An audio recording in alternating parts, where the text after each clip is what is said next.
All right, so guys, again, today we are starting into the first of what becomes a two-day conversation about titrations.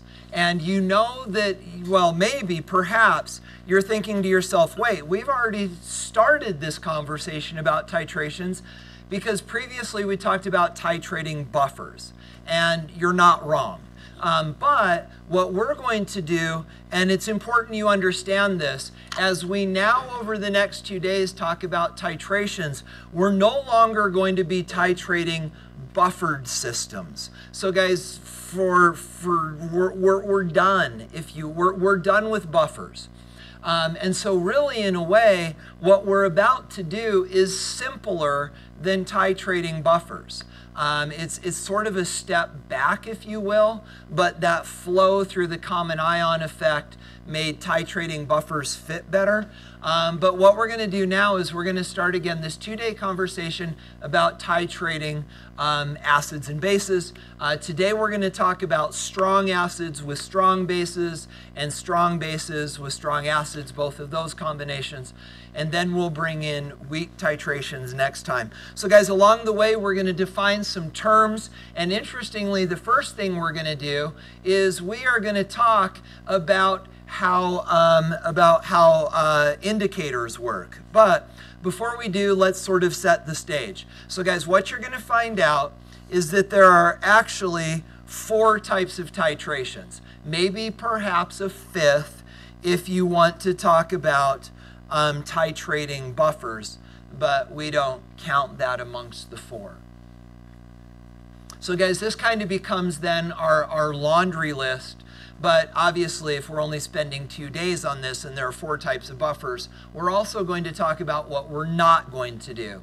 So guys, of these types of buffers, titrations, there are what we call strong titrations. Take a strong acid, add a strong base. Take a strong base, add a strong acid. That's what we're going to do today. Then guys, there are weak, strong, weak titrations. This is kind of like what we've done with buffers. So you take a weak acid, add a strong base, take a weak base, add a strong... I don't like the order those are in. I like the weak one first. So weak, it just makes more sense to me. Weak base. Whoa! We have a dangling S. Schweek. Schweek. There we go. Yeah, so I think it's actually more than just word order that we understand this. Guys, when we look at these weak, strong titrations, the weak guy will always be on the stirring plate and the strong guy will always be in the burette. Does that sort of contextually make sense? Okay. Then, what are we not going to do? Well, guys, one of the things we're not going to do is titrate polyprotics. Do we need to remind ourselves what polyprotic means? Okay, so poly is many, protic is proton. Of course, that's what acids give away. So polyprotic acids are acids that have more than one protonatable hydrogen. Remember, we talked about the rule that if the value for Ka1 and Ka2 are more than 1,000 apart, we don't have to worry about the second proton. Is that coming back to you? Okay, so guys, we're actually, and I think when we went over polyprotics, I said we were going to titrate one in lab, because I've actually decided not to. Looking more carefully at the material that they are including in the AP curricula, I don't think we buy enough to invest the time in it, so we're not going to do polyprotics at all.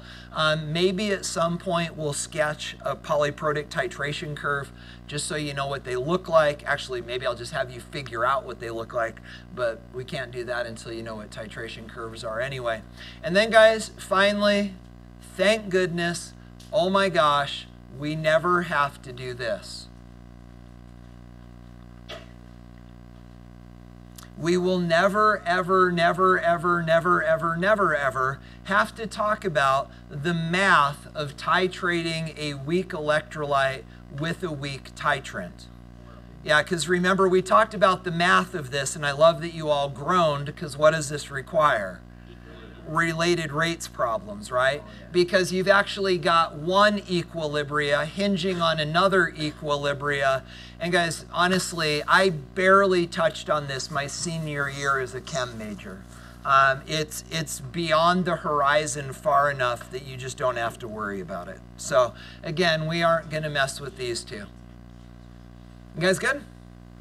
Okay, so with that said then, this becomes today. This will be Thursday, all contingent on what happens with basketball. And guys, if you get into the middle of this and you're just not sure, feel free to come and talk with me, and I'll be obviously upfront about what we're doing on Thursday. So, y'all good? All right. So guys, with that said, well, never mind. You're going to write it down whether you need to or not, so go ahead. But guys, please tell me you're comfortable with this idea. That titration is not just neutralization. That titration is not just acids and bases. Titration, guys, is simply the process of adding one solution to another in an orderly, organized, well-controlled manner. You're writing this down, aren't you? Just want to delete it. No, you don't. You just get behind, and then you get grumpy and lost. Right. Now, guys, here's the thing that's going to be different, though. And I don't know that you need to write this down, but certainly it's nice to sort of plant this mental flag. Guys, the thing that's going to make titration different for us, not only in this class, but also in lab, is that we're going to now, from here on out, not just talk about it was colorless and now it's pink. What we're going to do now is we are actually going to track, if you will, pH throughout all of these entire titration processes. And that's why I wanted you to grab the labs that I haven't handed back to you. Guys, do you remember that second page of the lab where it had you sketch that titration curve? If you don't remember, it went loosely like this. Remember that thing? Yeah, guys, that's what we're going to talk about today is titration curves. And this is going to be the visual understanding of what happens, the visual description of what happens during titrations. And so I wanted you to have that experience of seeing the one that you drew, but you'll have to let this stand in because I haven't graded them yet. So, guys, with that said, here's what we're going to do. We are still going to include indicators. And now we're going to talk about how they work. But you'll notice that and this is worth writing down. Guys, when we do titrations, we use indicators. The one that you're most familiar with is phenolphthalein. So that's not the important part. The important part is this concept of equivalence. Because, guys, that's what we use indicators to locate, is what is called the equivalence point in titrations. But what I'd like you to do is sort of stew on that word equivalence for a minute. Because, guys, it's critical that you understand what is equivalent at the equivalence point. And I think you can come to it, but let's talk about it before we just simply define it. So what is equal at the equivalence point in a titration? That's it. It's all about the stoichiometry. Guys, what we are doing is we're using this indicator to locate the place where the mole-to-mole ratio becomes the same. So if you want an example of that, maybe the idea is you take some HCl and you titrate that with sodium hydroxide, and you know that your products are salt and water. But guys, when does the phenolphthalein magically turn pink? What are you assuming? Why do you stop titrating when it turns pink? Not more, as much. So you've added just enough NaOH to do what? Get rid of all of this and turn it into those. And guys, when does that happen? Well, it happens, and I'm glad you used the word stoichiometric. It's when we've added stoichiometrically equal amounts of base, and in this case, acid. So guys, we pick these indicators because they change color when we've hit the equivalency point. And the equivalency point is when we've added just enough base to use up all the acid, or it could be enough acid if we're titrating a base, but it's equal molar amounts of both. Does that make sense? Okay, so guys, the way that we say that then is like this. The equivalence point is the point at which stoichiometrically equal amounts of acid and base have been added or mixed, or however you think about it. Mm-hmm.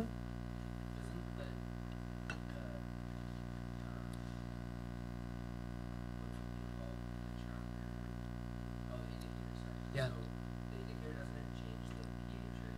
Well, and there, yes. So, and you're going to find out on the next slide, indicators, for, let's just say it, for our purposes, indicators are weak acids dissolved in alcohol. And because they're weak acids, they do chemistry, right? But the problem is that the chemistry that weak acid, like phenolphthalein, the chemistry that the phenolphthalein does is so masked by the chemistry of the titration that we're studying that we just disregard it. Frankly, though, Brandon, if we really wanted to be great, if we wanted to be really accurate in our titrations, we wouldn't add an indicator. We would simply use a pH meter, because we get the same information from a pH meter without adding a substance to the reaction.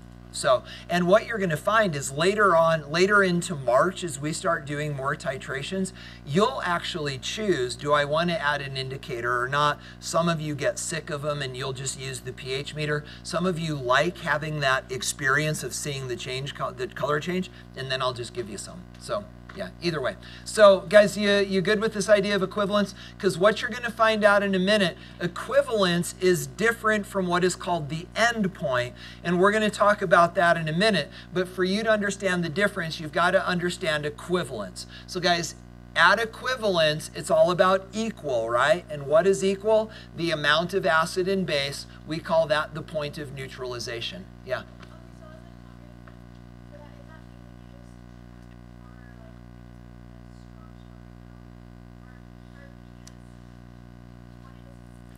Yeah. Yeah, so, and interestingly, Catherine, the answer is no. So we understand, right? Looking at what we just looked at in red, we kind of get equivalence in this context, right? Because you got a strong acid, you got a strong base. When there's equal amounts of both, you don't have any of either. You've got table salt and water, and you're done, right? Now, when we talk about weak systems, though, it gets a little different. Oops. So let's go with our good friend acetic acid, and then let's titrate that with not with water. That's a tough titration. Titrate that with sodium hydroxide, and we know that our salts are, well, our salt is sodium acetate, and there's our water. So the question that I would turn to you, and I turn to all of you, guys, the question that we need to ask is this: is that the right arrow? Interestingly, the answer is yes. So guys, think about why that's true. So we understand that acetic acid is a weak acid, but why is it that when we react it with sodium hydroxide, we no longer think about this as being an equilibrium system?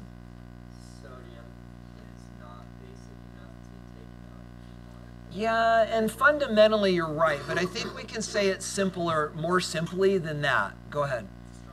Right, exactly, guys, this is a strong base. And because sodium hydroxide is a strong base, it does not allow the acetic acid to come to equilibrium. Rips it apart and turns it into sodium acetate and water. So for every molecule of sodium hydroxide that we add, a molecule of this gets converted into these. There is no equilibrium. So the idea is that whether we have let's say we're titrating acids, whether the acid is weak or strong doesn't matter, because the base will be strong. And because the base is strong, there is no equilibrium. And so that concept of of equivalence holds in either case. Is that okay? You guys good? Is that okay? So, guys, with all of this said then, what we're going to do, and you please don't write this down. Guys, what we're going to do is we are going to talk, you're writing dots, stop! So guys, we're gonna describe everything that you need to know about titrations using what are called titration curves. And what you're gonna see is that these titration curves are broken into 4 regions. So guys, we'll get there in a second, and then we're gonna draw titration curves, and this will all come together. But before we do, let's talk really quickly about how indicators work. So, and just, you'll never be asked to draw this, obviously. But guys, this good-looking little molecule is actually our good friend phenolphthalein. And interestingly, it is a weak acid, which I find to be interesting because what do we know has to be present in an organic molecule for it to be an acidic hydrogen? That COO dude, right? But we ain't got any of that. Because guys, if you look, we've got a carbon here and we've got a carbon there, but those carbons in neither case are they double bonded to an oxygen. So we do not have that scenario where we've got the C double bond OOH. So these are not very strong organic acids because we don't have the drift that is caused by the double bonded oxygen. But that said, I think the way it could be either hydrogen because they're equivalent, but I think the drawing chose that one. Guys, these hydrogens are still considered to be acidic. Very weakly acidic, but acidic nonetheless. And so what happens is when this thing falls apart, you actually end up with this ion, and then of course our hydrogen ion that's released as a result. So our conjugate base is that wacky molecule. Now, the thing that allows this to function as an indicator is the fact that this stuff, this stuff is colorless and this stuff is pink. So let's talk about how that functions as an indicator. So guys, what color is phenolphthalein if you put it in an acid? Is it colorless or is it pink? Okay, so let's think about the titrations we've done. What's in our stirring plate? What's the stuff we've always stirred? The acid. And where do we put the phenolphthalein? In the stirring thing. And so that's our acid. And when we add the phenolphthalein, does it turn pink? No, it stays colorless. So guys, let Le Chatelier's principle help you understand why. Let me get out of the way. Why is it colorless in an acid? What do we have a lot of in an acid? A lot of hydrogens. So guys, if we've got a lot of hydrogens, we got a lot of that. And if we've got a lot of that, which side does the equilibrium shift towards? The colorless side, right? Then, what if we start to titrate that acid? Well, as we titrate the acid, say that we add sodium hydroxide. Well, guys, as we add sodium hydroxide, what's happening? Well, the hydroxide ties up the hydrogen and makes water. And as that happens, what happens to the concentration of hydrogen? It goes down. Which way does the equilibrium shift? To the right. Eventually, you have a significant enough concentration of the conjugate base ion that, boop, it turns pink, and you know that you're done titrating. You get the idea? Guys, functionally, that's all you need to know about how an indicator works.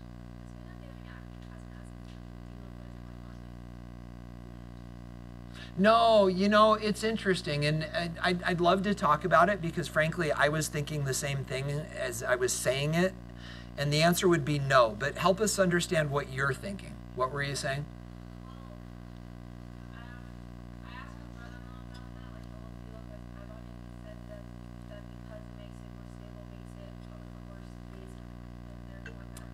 Right, right. So let's suffice it to say, so, but your original question was, well, at least I think your original question was, so we know that hydrogen is acidic, right? And it doesn't contain that C double bond O. So if I heard what you're saying, your brain is trying to figure out what makes that hydrogen acidic, right? And then you suggested that perhaps it's because of the delocalized pi bonding in the cyclics. And the answer has to be no, because those aren't delocalized pi bonds. This is not aromatic. These double bonds are actually localized.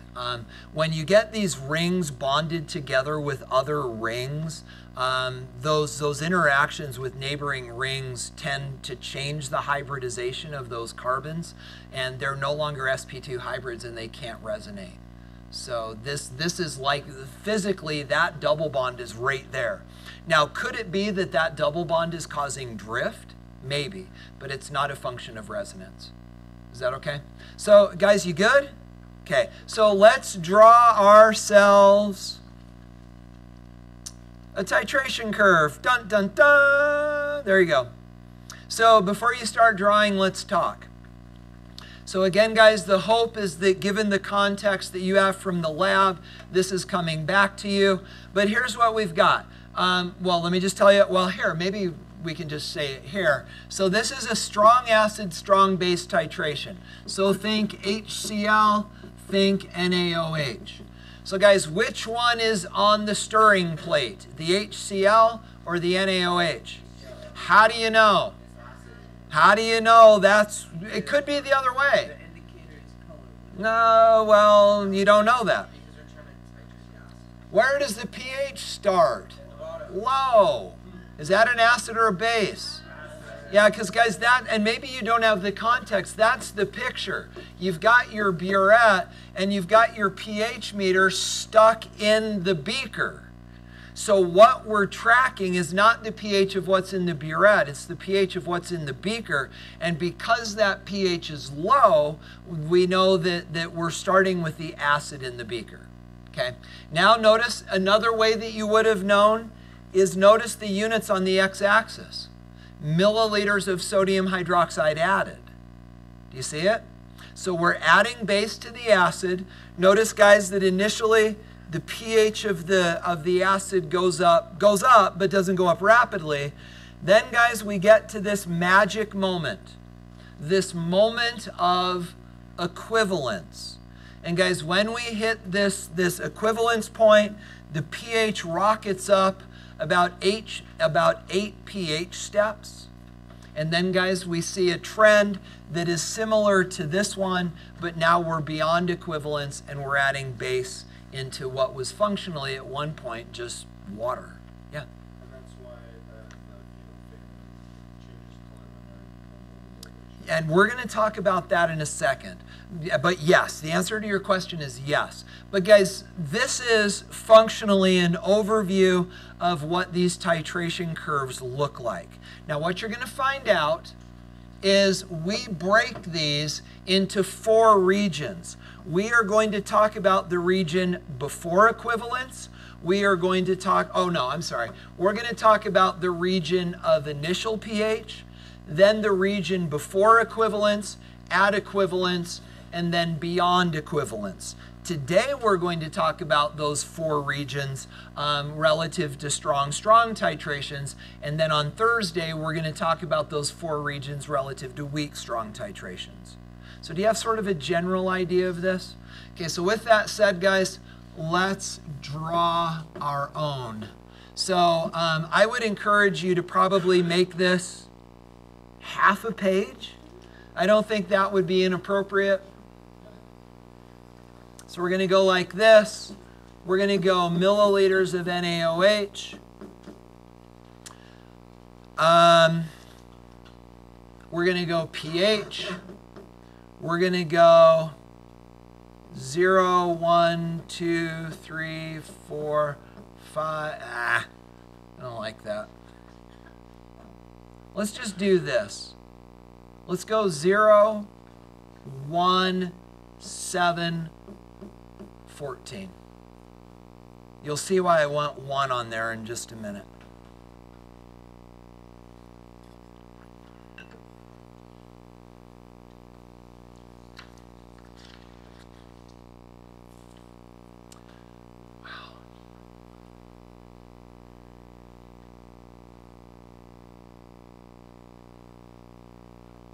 I just have these moments where I'm just taken back by how bad my handwriting is.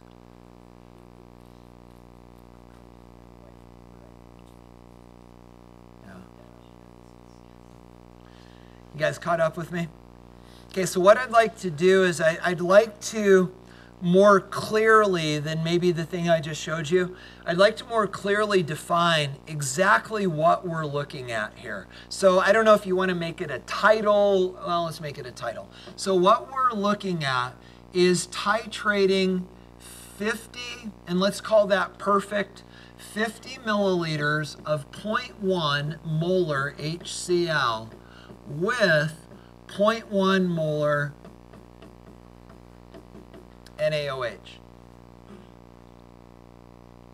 And for the sake of argument, let's consider all three of those numbers to be perfect.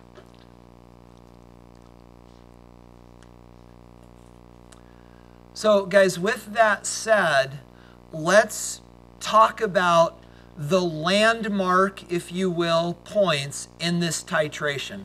And I'm going to switch colors. So landmark point number 1 is right there. We'll talk about why in a minute. But that's 0 milliliters. Is it helpful if you put 0 down here as well? Wow, look at how round that is. What? It can't be slanted, it's round. Okay, it's slanted. I got parallax going on. From here, it looks round. See? Perfection is all a matter of perspective. That's it. Let's go. Now, guys, the other important place, and we're just going to sort of draw this in, is at 50 milliliters. And that is exactly at 7. So what I think we can do is if we define why these 2 points are true and important, we can then flesh in the rest of it. So guys, first of all, let's talk about this point down here where we have added no base to our acid. How do I know, and why is it important that that pH is 1? How did I find that out? I did some math in my head, but what's going on there before we've added any base to the acid? Yeah, the negative log of the concentration of the acid. Guys, why does that work? It's a strong acid. If you would like a picture, the thing that is initially sitting on your stirring plate is this.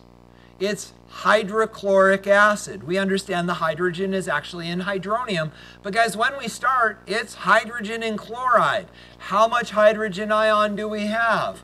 0.1 molar. Because this is a 0.1 molar solution. So how do we find the pH? Well, it's the negative log of the concentration of the acid. Get the idea? Will that work on Thursday when our acid becomes a weak acid? It won't. So what are we going to have to do to find the pH then? Icebox, right? But for now, this works.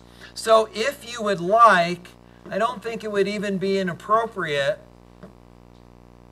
to... Wow, I just super ran out of space, but you know what I wrote. pH is equal to the negative log of the concentration of the acid.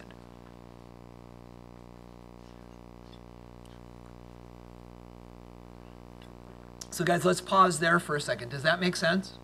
You're comfortable with that idea. We've added no base to the acid. The pH of what's in the beaker is just the negative log of the concentration of the acid. And again, that works because it's strong. Y'all good? Okay, so now guys, talk to me about that point. Why is that true? And let's not use the word worthless. Why is that true? Okay, so there's equal moles of each. Where would be a good place? Is this fair space for me to write in? Y'all can see that low? So guys, let's talk about the chemistry. So we start with HCl, right? That's in the beaker. Then we start dumping NaOH into this dude. And as we dump the NaOH into the HCl, our products then become what? Water. I'm going to put that second if you don't mind. And NaCl. So guys, when we reach this point, I'm about to ask you a question, but I don't think you know enough to know. So I'm going to flip this around in my brain. So guys, let's do this. When we have added equal amounts of HCl and NaOH, when those are equal, and we'll talk in a minute about why that's true at 50, but guys, when they're equal, what is left in the beaker? So as we start dumping sodium hydroxide into this dude, when we've added equal amounts of NaOH to the HCl, what's in the beaker? Water and salt, but the salt's dissolved, right? But what do you know about sodium? Let's just use the word. What do we know about? It's worthless. What do you know about chloride? It's worthless, right? The children of strong parents are worthless. Remember how offensive that was the first time you heard it? But guys, chemically, that's true. The sodium ion is non-reactive towards water. The chloride ion is non-reactive towards water. Consequently, we've got water. And what's the pH of water? 7, right? That's why we plotted. Oh, it's a little high, isn't it? But guys, it's pH 7. But now let's talk about how we know that happened at 50. So guys, check this out. What's true of the molarities of our titrant and our acid? They're the same. So guys, if these molarities are the same, then the equivalence point will be at the point where we have equal volumes. Does that work in your brain? Okay, so again, if we've got 50 milliliters of acid, it will take 50 milliliters of base to fully titrate it to equivalence, assuming that those are equal. You good? Okay, so now guys, we've got these two fixed points in space. Any questions about those? So now do this. Draw in a vertical line. But notice where it goes. Like this and like that. And I got a little hanger outer thingy there that I'll get rid of. Bless you. Let me go for a second. So guys, now let's talk about why this curve takes on such an unusual shape. So join me down in this second region, which is the region before equivalence. Guys, talk to me about what's going on inside of here. Well, when we're down in that region, what we're doing is we're taking this solution, right? Over on the right, we've got our HCl, and what we're doing, and I'm just going to leave I'll add it. So guys, we're adding NaOH. The NaOH, the Na doesn't matter. The OH is tying up the hydrogen ions. Now, when we're down in this region, do we have more H's or do we have more OH's in solution? We've got an abundance of hydrogen, right? We've got this strong acid. We're just starting to add sodium hydroxide to it. Every sodium hydroxide that we add converts one of those into neutral salt water. So guys, what determines the pH down here? And the answer is, and you may want to write this down with me, the unreacted hydrogen ion. So the pH in that region is determined by how much hydrogen hasn't yet been converted into water. Does that make sense? Now guys, what about up here? What about after equivalence? Well, let's do this. What is present in the beaker at equivalence? Basically water. Well, not basically, water. That wasn't funny. Even in a chemistry class, that was not funny. But guys, it's functionally water, right? So what happens then, because remember, it's really salt water, but the salt doesn't do chemistry. So guys, if at equivalence, we functionally have water, what is going on after equivalence? What are we doing if we keep adding base? You're just dumping base into water. And what happens? The pH just keeps going up. So what determines the pH up here? The unreacted OH.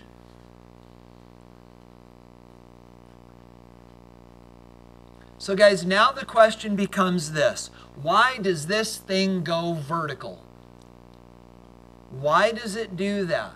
Why does it, and frankly, I know I asked that as if I'm expecting an answer, but my experience has been, rather than teasing this out of you, let me just tell you. Guys, why does it go vertical? Think about it this way. Well, let me start down here. When we're down here, this is an acid, right? Say yes. Yeah, right. And now as we move in this direction, what is that acid becoming more and more like? Water, right? As we titrate that acid, the acid is becoming more and more and more like water. But when does it actually become water? At the equivalence point. So guys, what we're doing is we're creeping up on this becoming more and more like water. But remember guys, water has a Ka value, right? 10 to the negative 7th. So this water, all of a sudden at a point really close to where it fully becomes water, starts doing its own chemistry. Because when it is just water, then we start thinking about the autoionization of water, which happens at pH 7. So the idea is this. Down here, this is so unlike water. It's way acidic. It's so unlike water that it's best described as it's not behaving like water. But as we creep up on neutralization, all of a sudden the autoionization of water, the chemistry of the water itself becomes important, and this thing goes woohoo, and it jumps through the ceiling, because at that magic moment it functions like water, it takes on a pH of 7, and then it just keeps on going.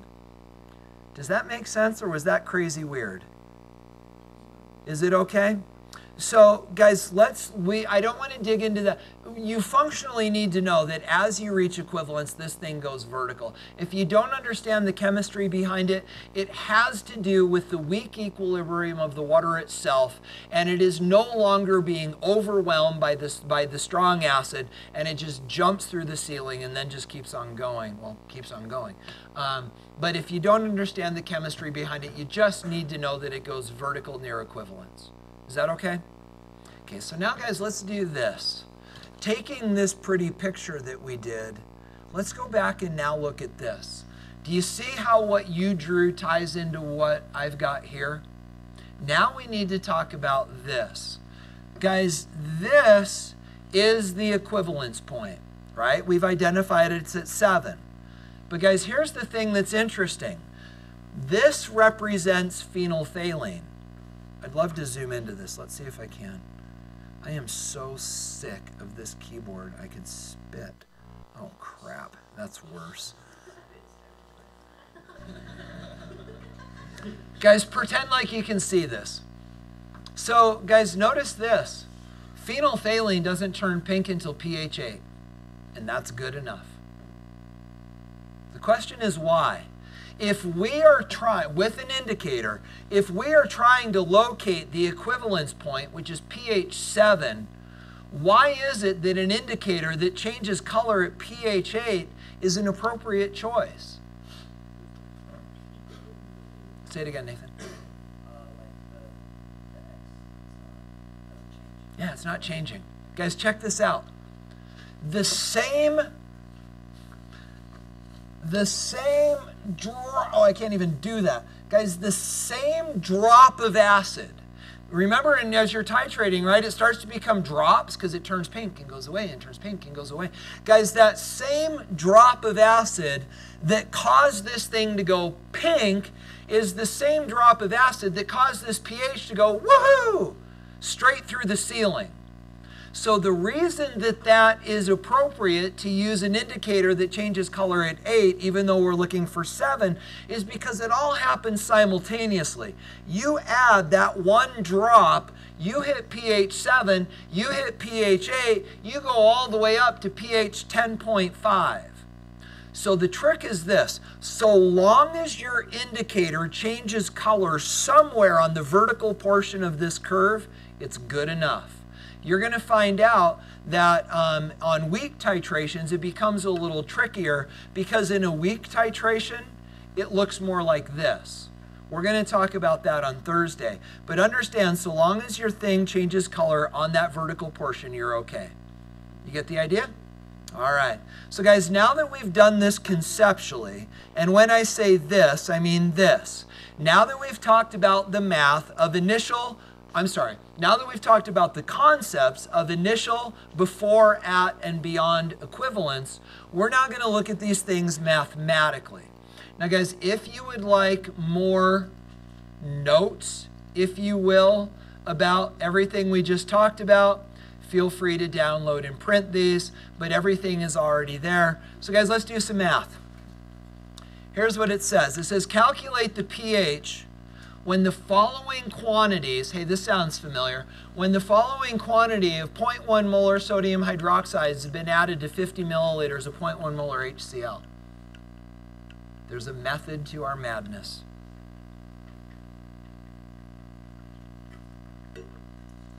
And guys, obviously I haven't given you those volumes yet,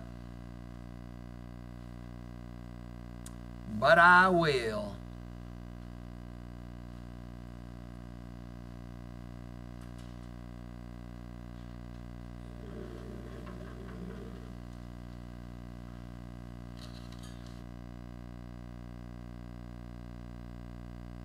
Ready?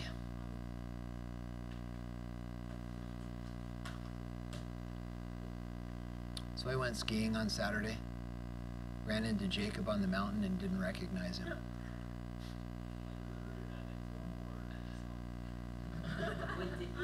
Which makes for a better story?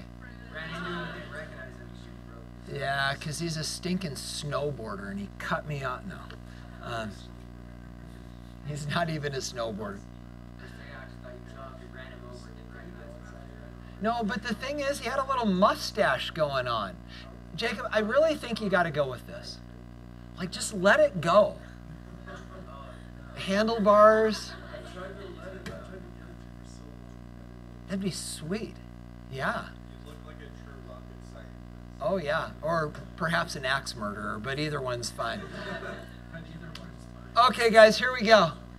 Now, can I use the word complacency with you all? Oh, good. Don't get lulled into complacency. Guys, you're going to look at this and you're going to be like, duh. But guys, the only reason you get to say, if you do, the only reason you're going to get to say duh is because this is true.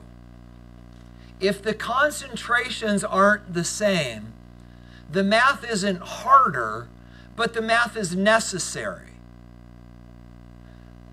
But we're going to treat this as if the math is necessary, frankly, because it's nice to have an easy place to start.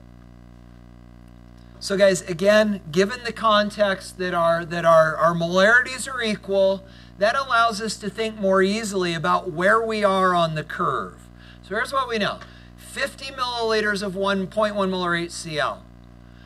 If we've added 49 milliliters of NaOH, guys, if you'll allow my hand, which will like this. So if this is the equivalence, vertical equivalence line, which side of that are we on? The left or the right?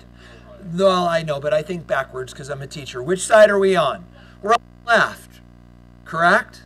Right. We're short of equivalence. And guys, remember what we said.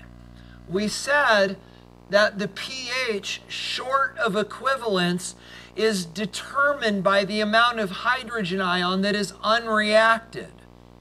So let's think about this conceptually and then mathematically. How can we figure out how much hydrogen ion ain't been gobbled up yet? What do we need to know?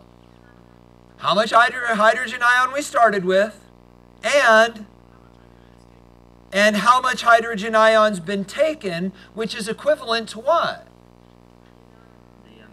How much base you've added. So guys, that's what the math looks like. To solve this, what we need to know is how much hydrogen ion did we start with? How much sodium hydroxide have we added? And then what are we going to do with those two numbers to figure out how much hydrogen ion's left? Subtract. We're going to subtract the two. Now guys, when we say how much, what units are we looking for? Moles. Here we go. So, do this with me. We've got, and guys, would you allow me to be sloppy with sig figs? Okay, we've got 50 milliliters of acid, 1,000 milliliters is 1 liter, 1 liter is 0.1 moles of HCl, and I have given up on my ability to push decimal places around, so I'm going to do this in my calculator. 0.000500 moles of what? HCl, but let's get rid of the spectator of hydrogen ion. So guys, when we started this titration, that's how many moles of hydrogen ion we had floating around in the beaker. Well, not floating around, spinning furiously because we turned on our stir plate. Now, how many of those got wiped out? How much NaOH did we add? Well, 49 milliliters. Again, guys, being really sloppy with sig figs. Well, not that sloppy. We at least need units.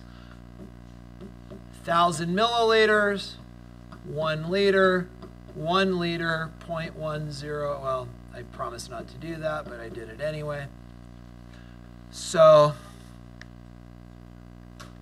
yeah, I told you I don't trust myself. 0.00490 moles of what? Okay. But guys, OH is our functional portion. So guys, I'm concerned that you're running ahead, because my suspicion is if you're running ahead, you're doing it wrong. So now what? So here's what we know.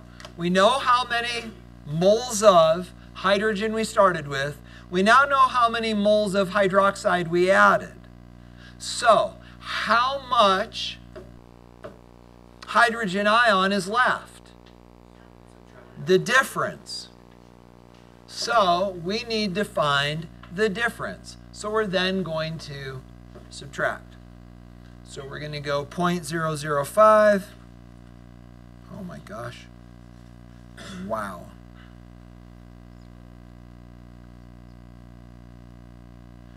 So 0.0001 moles of what? That's the one that's in excess, H plus. Now some of you got all cocky and said, I'm going to take negative log of that. No, you're not. You can't. You can't take the negative log of this because it doesn't fit in. pH is the negative log of hydrogen ion concentration. This is not a concentration, and taking the negative log of it is meaningless. So what do we have to do to it first?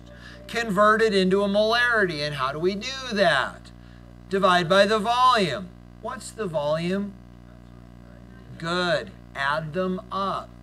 It's additive. We've got 50 milliliters and 49 milliliters, which is 99 milliliters, divided by 1,000. So we're going to go molarity is moles divided by liters is 0.0001 moles divided by 0.099 liters.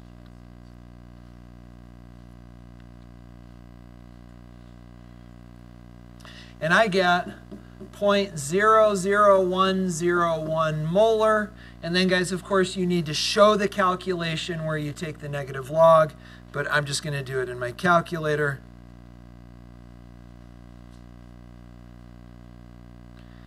Oh, golly. And guys, I get functionally a pH of 3. Okay. How we doing? You okay? So now guys, try this with me. Ready? Watch close.